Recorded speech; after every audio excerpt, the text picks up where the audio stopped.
Hi guys, Dan's Dollars here. Here we go then. We are back with the results of close-up coins. There was 5 coins up for guessing. And let's start off then with the first coin. It is the Victoria Cross Awards medal, one of 2 Victoria Cross coins to be released in 2006.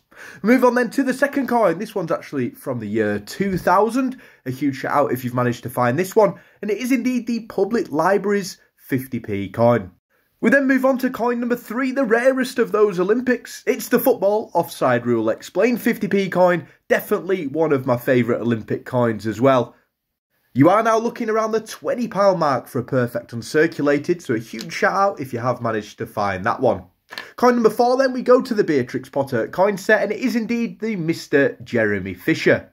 The final coin, I did try and trick you a little bit by putting it on its side, and it is indeed the Suffragettes 50p. This one released back in 2003, and again it's up to £20 as well for a perfect uncirculated. Definitely not too bad at all. Sometimes the YouTube comments don't save, so if your name isn't on this list, I do apologise. Please do let me know if you did get them all right. But the comments that saved, we have got Wally Robson, Smithy, Squirreling Coins, Ian Strudwick, Chrissy Cross, Shep Adam and Norman Graham. Getting them all right there. A huge shout out to everyone that took part. There is actually going to be another close-up coins coming up this evening as well. Definitely do check that out, and I'll leave it open until Friday, and we'll go over the answers at the weekend. Plenty more videos coming up. Stay safe, and as always, thanks for watching.